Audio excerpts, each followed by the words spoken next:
كلية الفقه الحنفي تقدم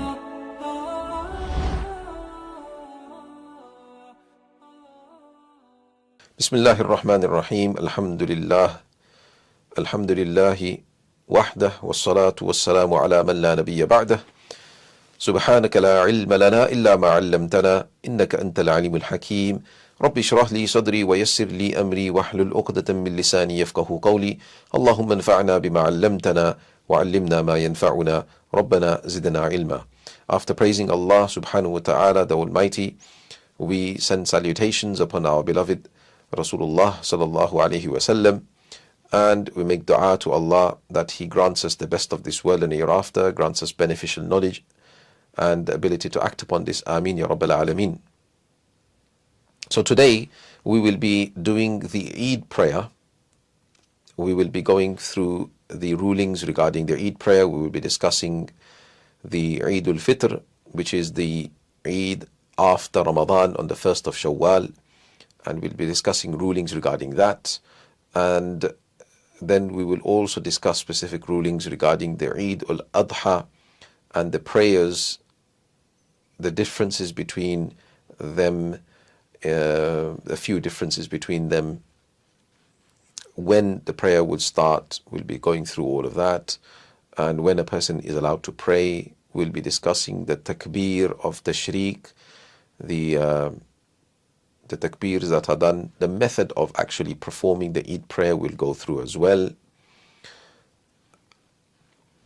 Then a few more rulings regarding the Eid prayer, the sermon, and the takbir of tashriq that should be recited for according to the practice that we have for 5 days. We'll be going through that, when to recite it, and what the takbir of tashriq is, how to recite it. We'll discuss that too. And there is a additional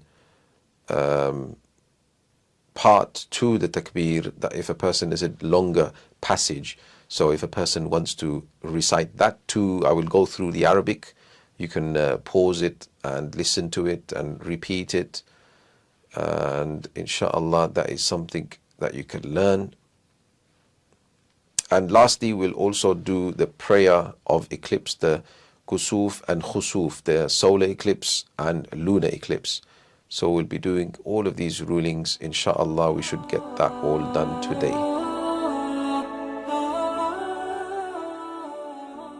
Bismillahir Rahmanir Rahim. Alhamdulillah, wassalatu wassalamu ala Rasulillah. So we move on to the next topic we have here, the Eid prayer, starting on page 114.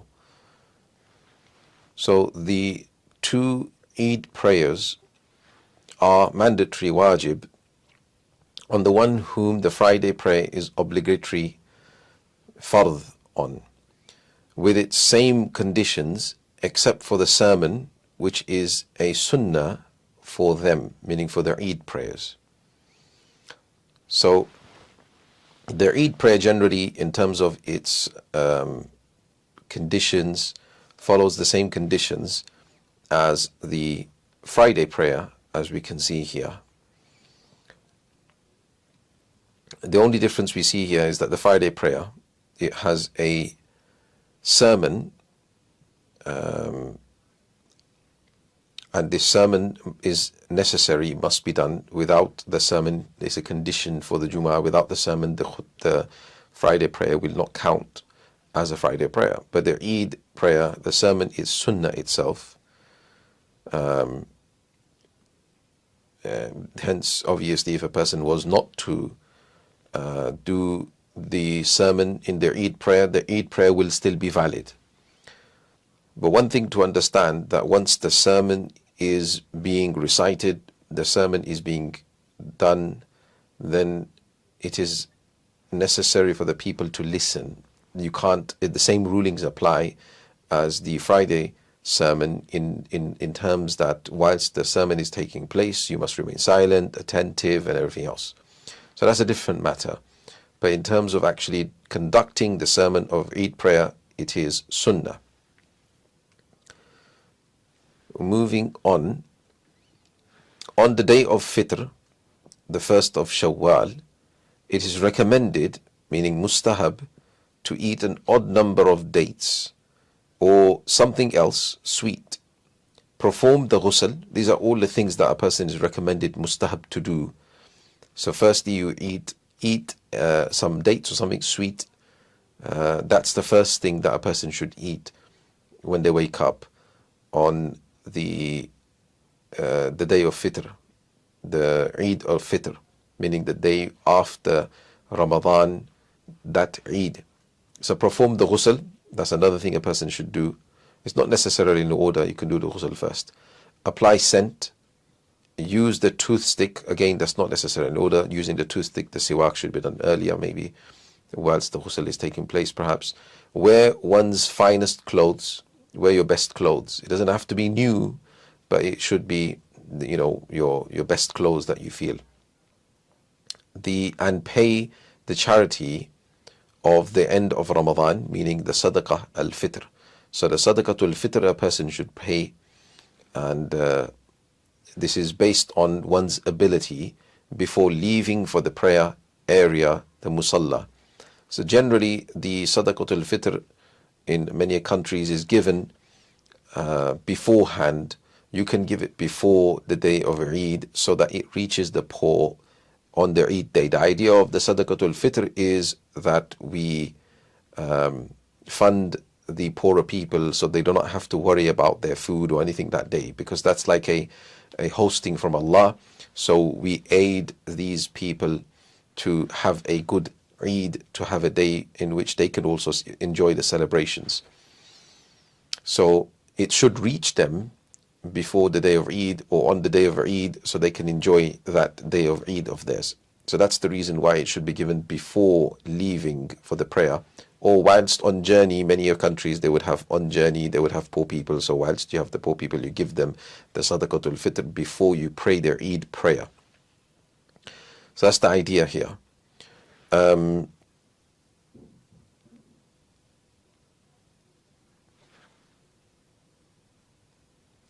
Now, it does mention in the footnotes that the sound opinion is that these actions that we've talked about, using the siwak, eating the odd number of dates, doing ghusl, wearing your new clothes, these are actually sunnah acts, not just mustahab. It's actually sunnah for the men to do this, especially those who are attending the prayer, the Friday prayer. And one definite thing that needs to be clarified is that he mentions pay the charity of the end of Eid, meaning the sadaqatul fitr. So that is wajib. That is something that must be given. The sunnah act here we're talking about, when it says that it is sunnah, those are the things before the charity. Okay, before mention of the sadaqatul fitr.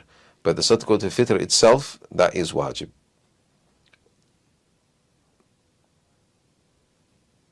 And the sunnah act here is to actually give the sadaqatul fitr before a person leaves for the prayer. So before leaving for the prayer, that giving that sadaqatul fitr is actually sunnah.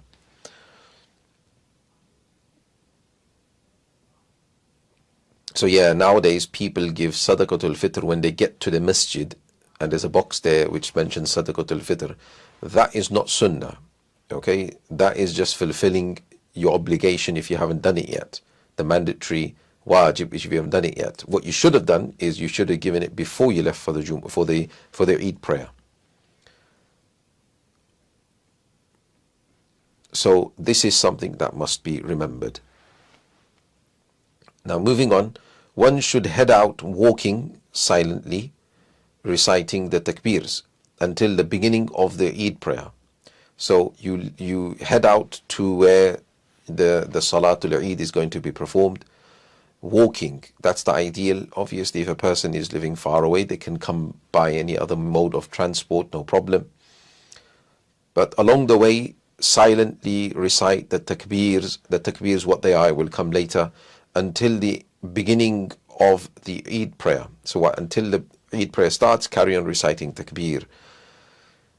He should ideally return back home from a different route. So take a different route on your way back home and this is something which is recommended at least. So silently reciting takbirs, this is for the Eid al-Fitr, we're reciting silently. And the idea of eating the kajur, the dates, is you eat something sweet, which is obviously like something that you would eat sweet as a celebration. So that's something to take in mind and over here. Now, moving on, it is disliked to pray voluntary prayers in the mosque, i.e. Eid prayer, in the Eid prayer area, in any case. So where the Eid prayer is going to be performed, whether it's the mosque or whether it's a park or whether it's a big hall or wherever it is, in that place where the Eid prayer is going to be performed, it is disliked to pray voluntary prayers, to get there and pray any nafil prayers. So this is something that needs to be taken into consideration.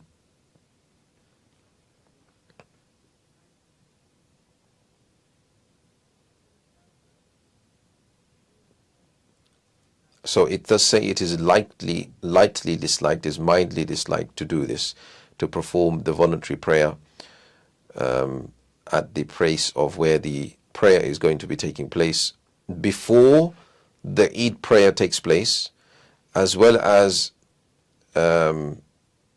after the Eid prayer takes place. In that place, you shouldn't be praying any voluntary prayers. Now, praying at home, what if a person prays at home? Then before the Eid prayer, again, it is disliked, lightly disliked, to makruh tanzihi, to perform beforehand. But at home, you can pray after. After the Eid prayer, you can pray at home.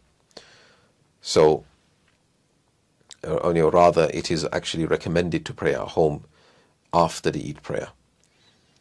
So that is something that needs to be remembered. Some people come for the Eid prayer and they start praying their salat. Now, if somebody's praying the salat, don't stop them, because they may be praying the qada of Fajr or something like this. They haven't prayed the Fajr of the day and they feel bad that they haven't prayed it. Many people do that. So they perform their Fajr. You don't need to stop people, but this mas'ala needs to be remembered, that in the Eid prayer area, it is makruh tanzihi, though, makruh to pray before or after the Eid prayer. You shouldn't be praying. And at home, you shouldn't be praying before the Eid prayer. So this is the ruling over here.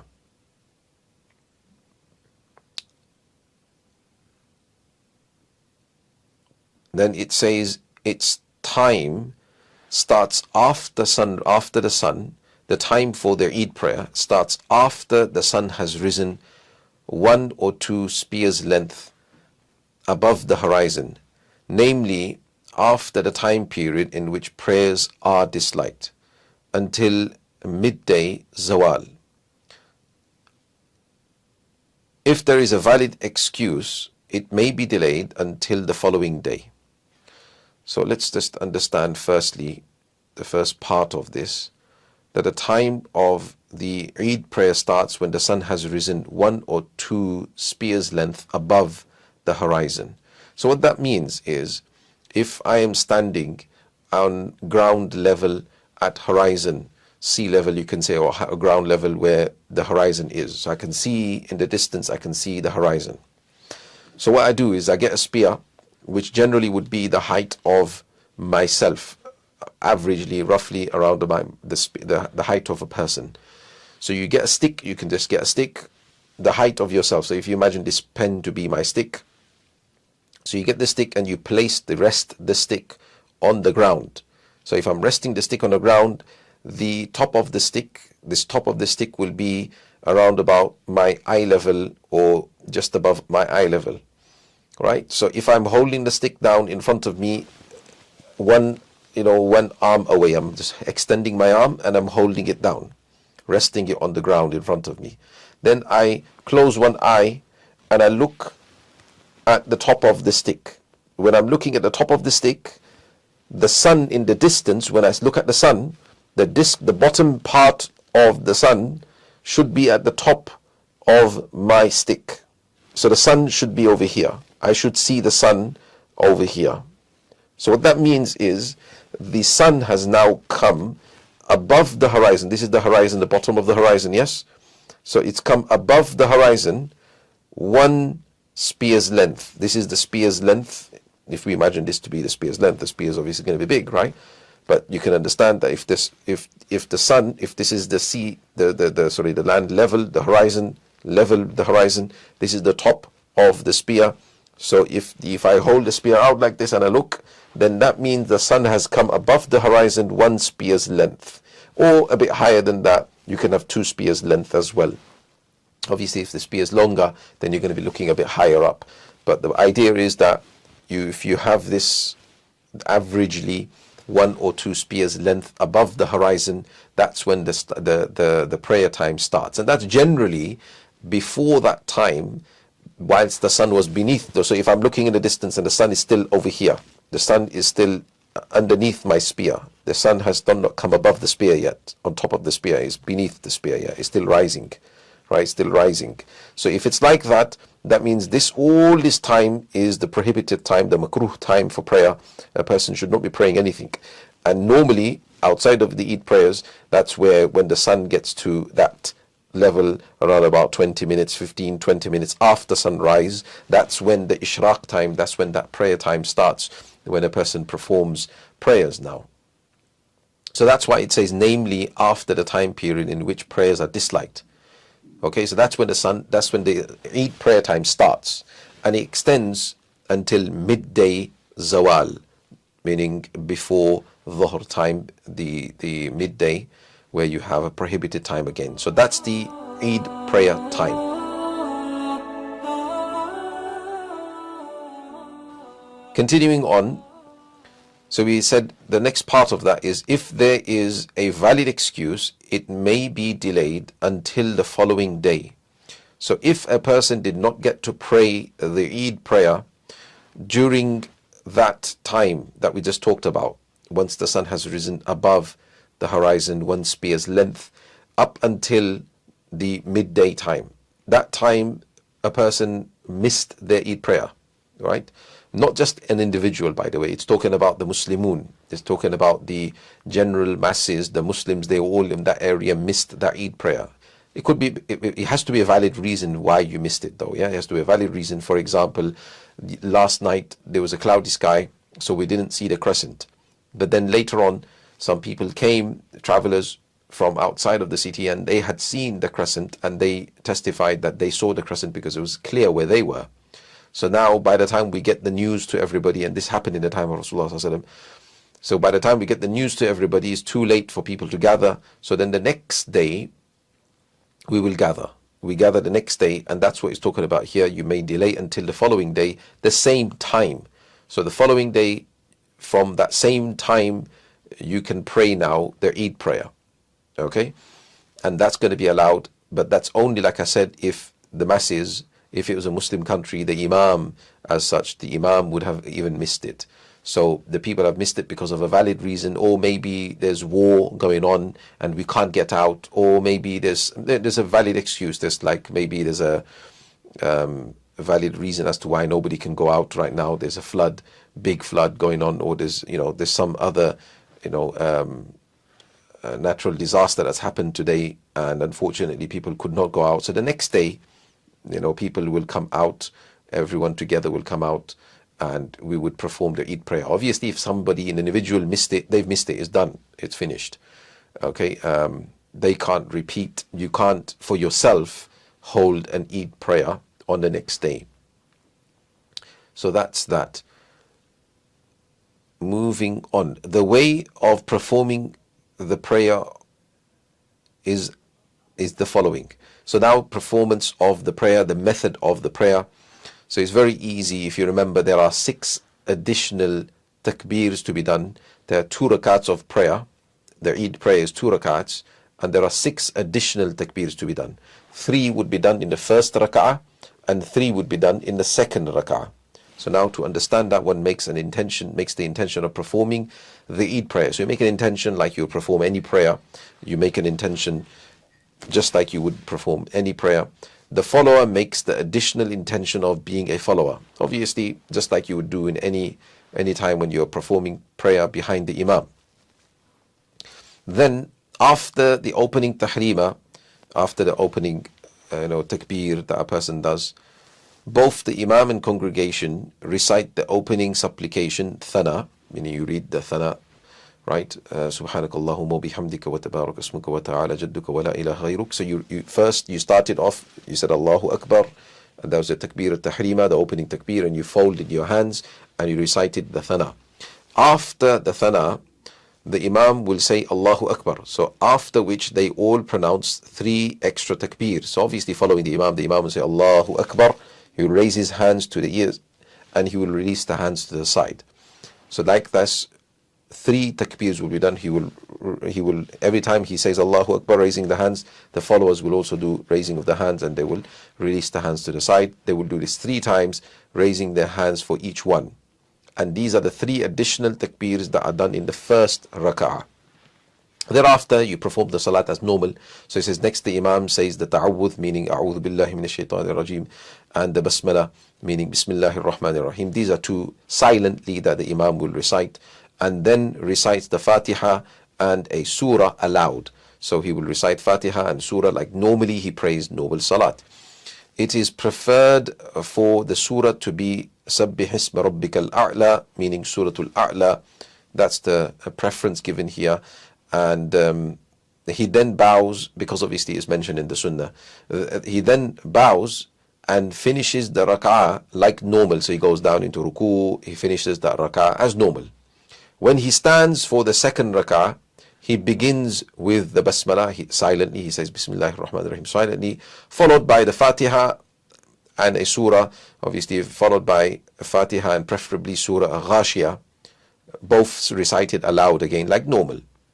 After finishing the surah, now the 3 additional takbirs that were left over, that will now be done before the ruku'. So he says he then performs 3 extra takbirs, all of which are mandatory wajib. So all 6 takbirs that we did were wajib.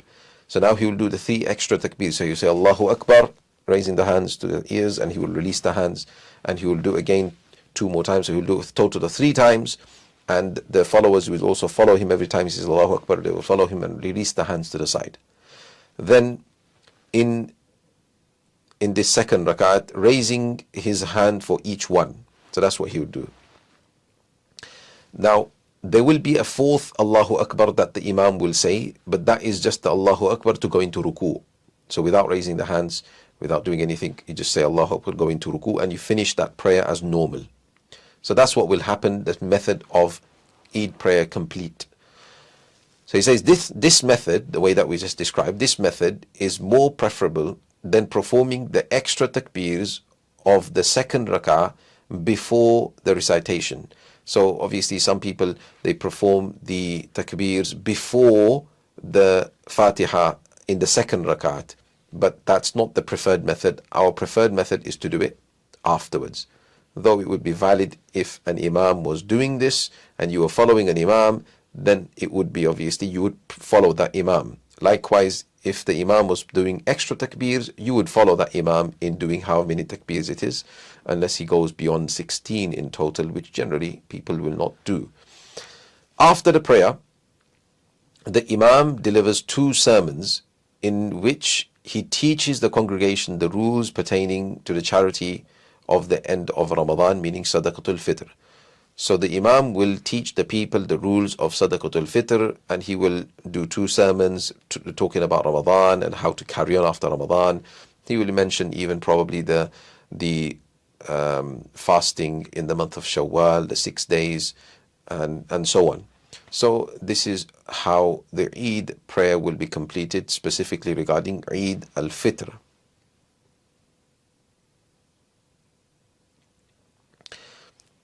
Just some additional rulings that it's allowed for people to pray multiple Eid prayers in one city. That's fine. That's like the way that we pray the Jumu'ah prayer nowadays. Then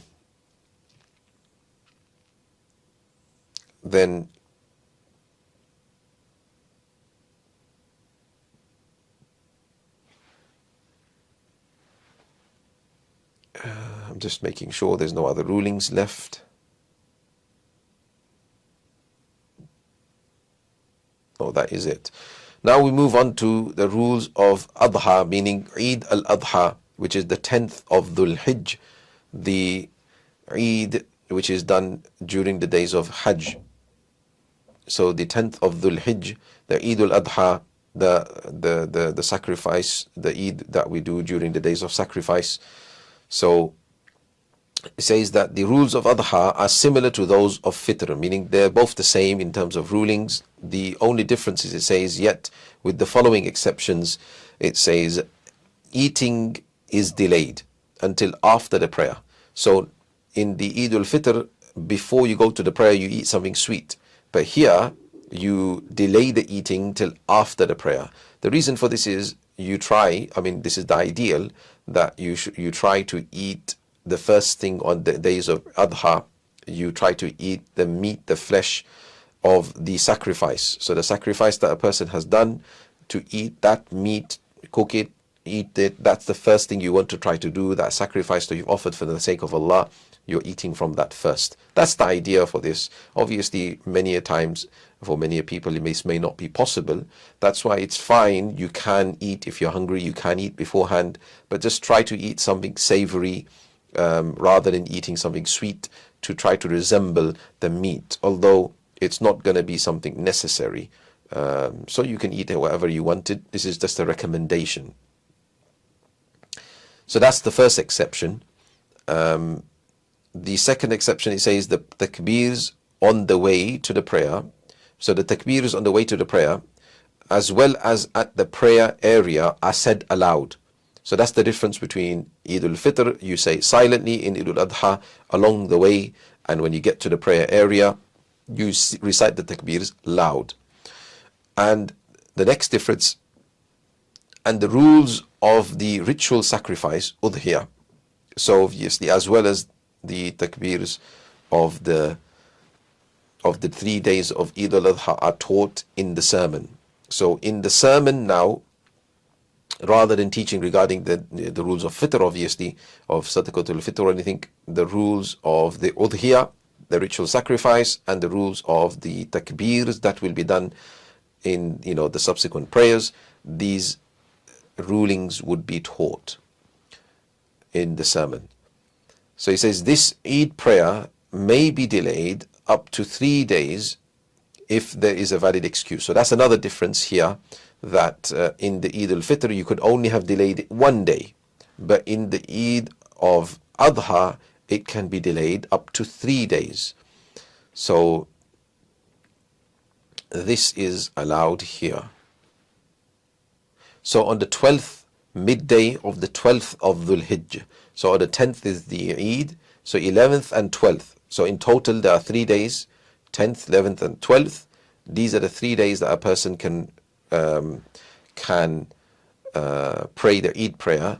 There is an opinion here that you can even pray without an excuse, because these are all the days of Eid. So if a person missed it without an excuse, even though they would have done wrong, and but they can still pray the Eid prayer, whereas in Fitr you couldn't pray without an excuse, without a valid excuse.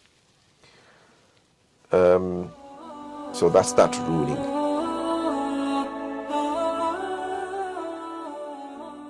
Now moving on, according to the Imam, meaning Imam Abu Hanifa, the takbirs of tashriq are mandatory, wajib, from Fajr of the Arafah, meaning the day of Arafah, which is the 9th, until the Asr of Nahr, meaning the day of Eid. So the 9th and the 10th, these 2 days, according to Imam Abu Hanifa, starting from the 9th Fajr, so that's 5 prayers on the 9th, and then until the Asr of the 10th, which is 3 prayers, the Fajr, Dhuhr and Asr.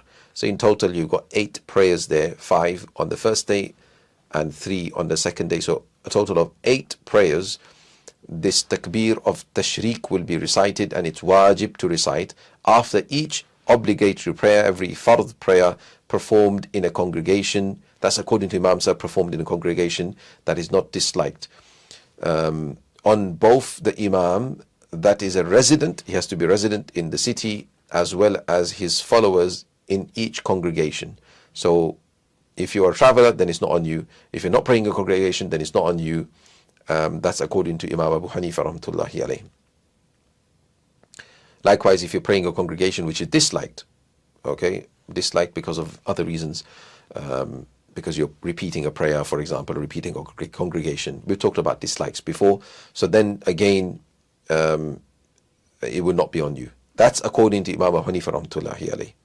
So that's what he mentions. However, it says the two companions, Abu Yusuf and Muhammad rahimahullah, maintain that these takbeers are mandatory wajib on even the one praying alone, the traveler, and the resident of a village, and that they are to be recited until Asr of the 5th day after the day of Arafah.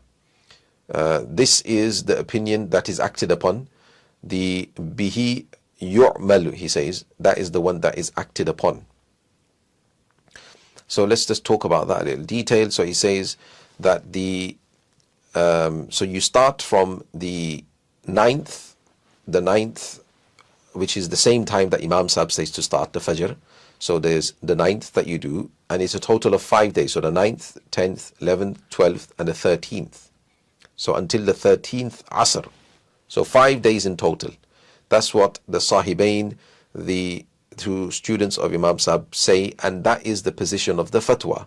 So the legal verdict is given on this particular ruling, that there are 5 days for which a person will do the takbir of tashriq after each fard prayer, and it will start on the first day, the 9th Fajr, so 5, the next day 10th, 5, that's 10, the next day 11th, there will be 5 more, that's 15, and the next day, the 12th, that's going to be 5 more, that's 20 prayers already. Then you've got 3 more prayers on the 13th, which is now 23 prayers in total. So 23 prayers in total, a person recites the takbir once only, immediately after the fard prayer. Okay, even if it was Jumu'ah, then after Jumu'ah too, a person should recite it. And after the Eid prayer, you can recite it. You don't have to recite it, but you can recite it. Most people recite it anyway, so it's good, it's fine, people can recite it. And according to the Sahibain, the two students of Imam Sahib, it's on the males as well as the females, whether you're praying in congregation, whether you're praying on your own. So if women are praying on their own at home, they will also recite the takbir, but they will recite it silently. That's the only difference. Men recite it loudly. Okay, so even the person who's come late and joined the prayer and missed a few rak'at, so they will get up, pray their rak'at. When he finishes alone, he will recite the takbir aloud. So recite the takbir aloud. There's nothing to be ashamed of. There's nothing to be embarrassed of. It's takbir, it's recital. Everyone knows the takbir. Recite the takbir. So this is something that practically must be remembered.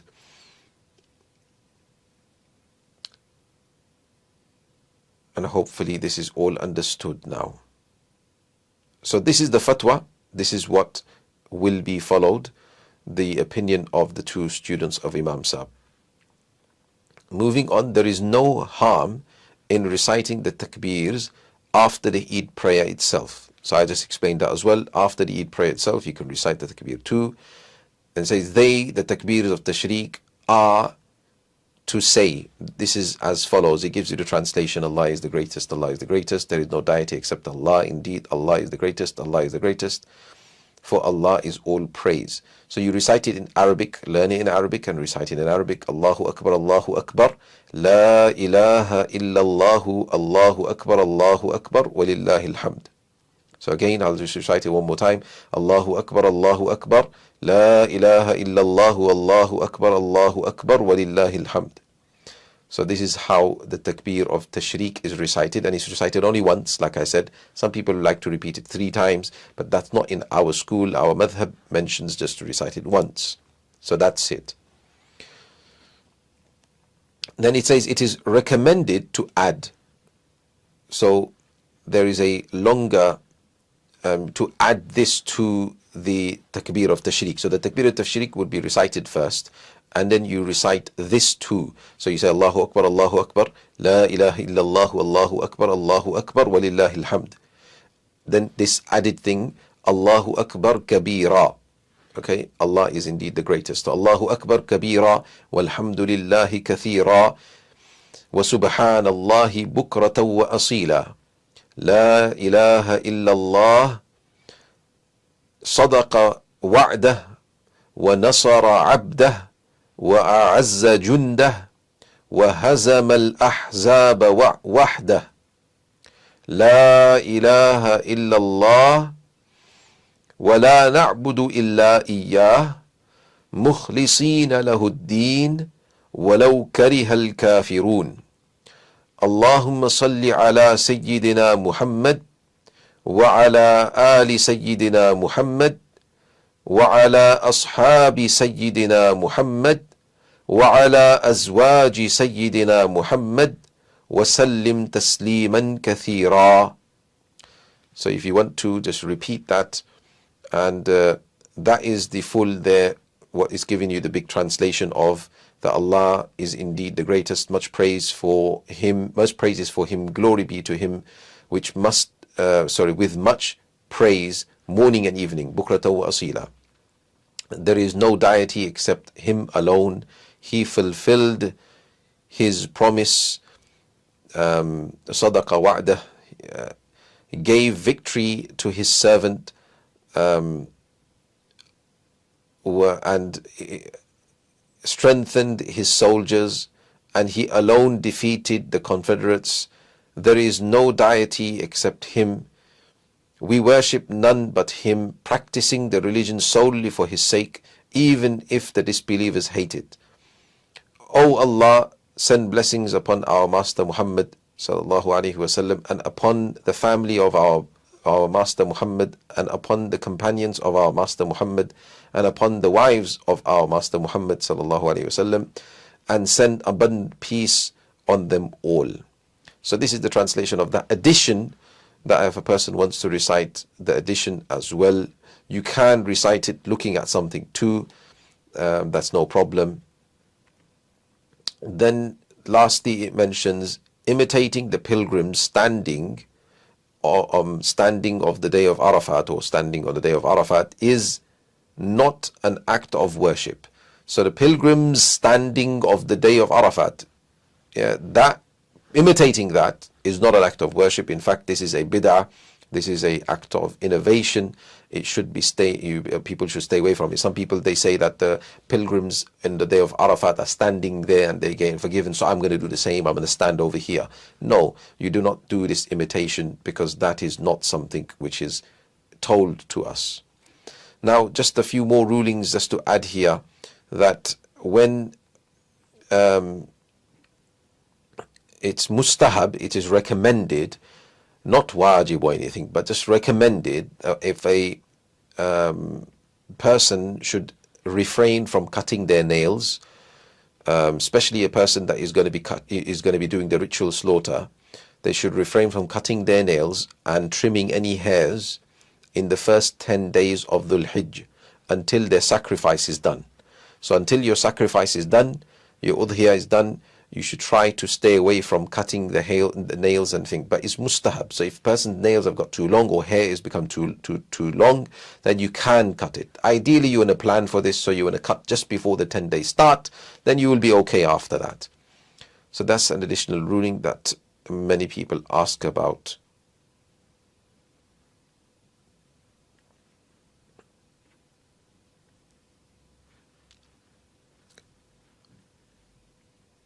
I will also do the next part, the prayer of eclipse, kusuf wa khusuf. So kusuf with a kaf and khusuf with a kha. So it says it is sunnah to pray 2 rak'at, similar to a voluntary prayer, just 2 rak'ats, just normally like voluntary prayer, when there is a solar eclipse, the kusuf with a kaf. So when the solar eclipse takes place, 2 rak'ats of prayer because of the solar eclipse, performed in congregation with the imam of the Friday prayer, meaning with the imam, the one that performs the Friday prayer. It doesn't necessarily mean you have to be the one that performs the Friday prayer, but it's just saying that normally how you congregate on a Friday prayer, that's how you congregate here and you pray. Yet without, the only difference is to the Friday prayer is without the call to prayer, meaning without adhan and call to commencement without iqamah and without loud recitation or sermon. There's no loud recitation, there's no sermon. That's what it says according to the madhab. Though the fatwa nowadays we give is on loud recitation, which is, I believe, the opinion of Sahibain. But there is loud recitation done nowadays because it's too long a prayer to be remain silent in for people to be able to, stay within that prayer. So nowadays, loud recitation is done in the solar eclipse prayer, and that's fine to do. It is sunnah, moving on, it is sunnah to prolong its recitation, pray long recitation, bowing and prostration, do this long, prolong the recitation, prolong the bowing, the ruku, prolong the sujood, all of this is sunnah.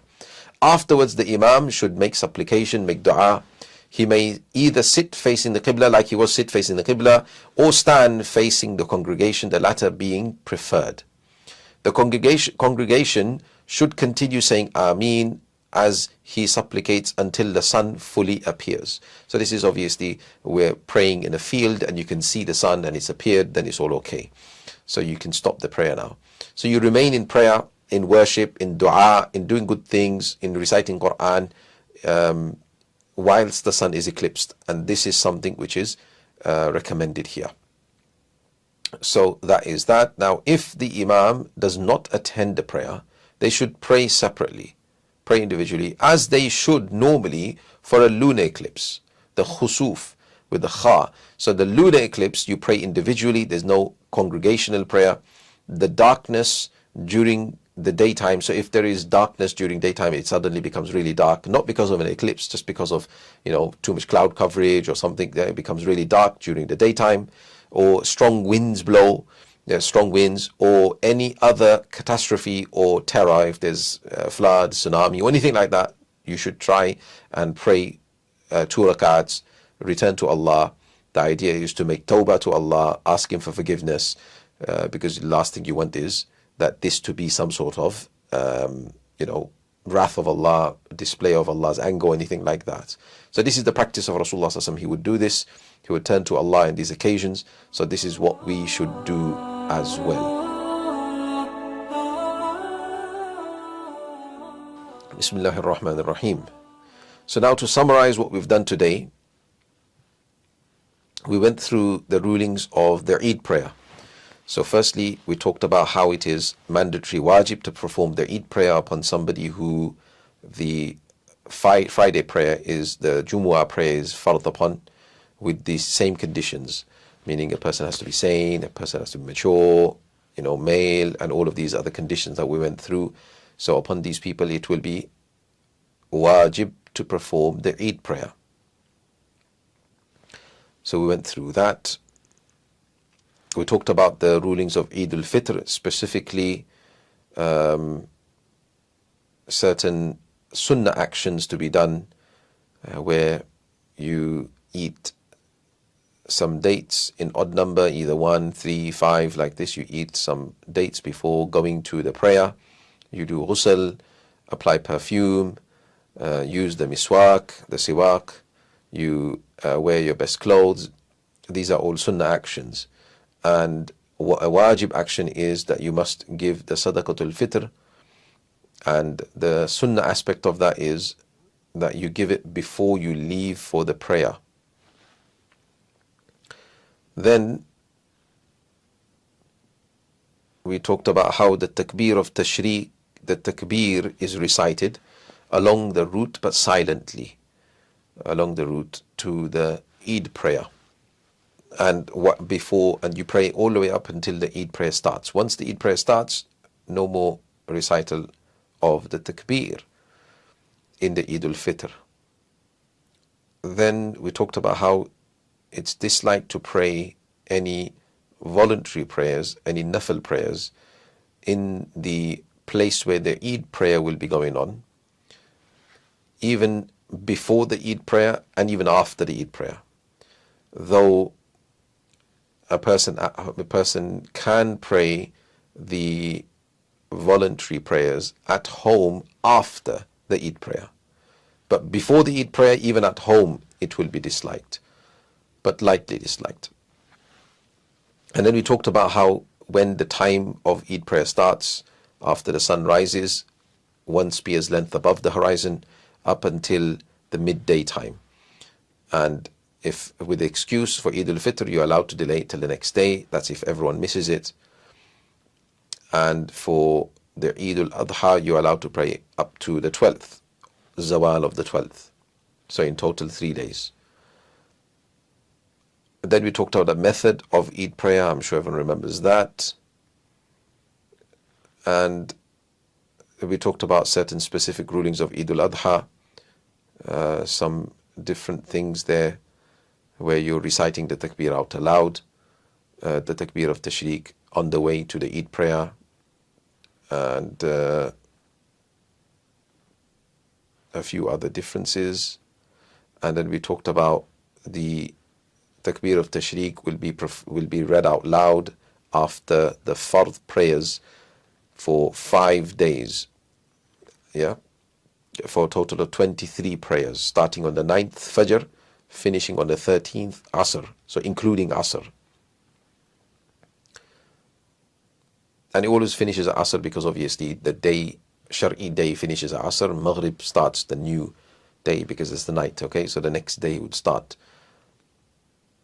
And then we went through the actual takbir of tashriq and the additional part to that takbir.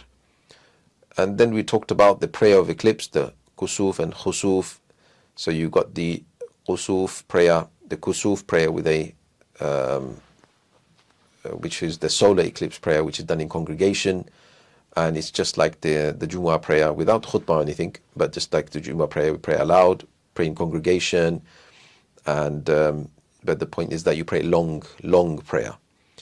And then you engage in dua until, or any other worship, until the eclipse is, the sun is no longer eclipsed.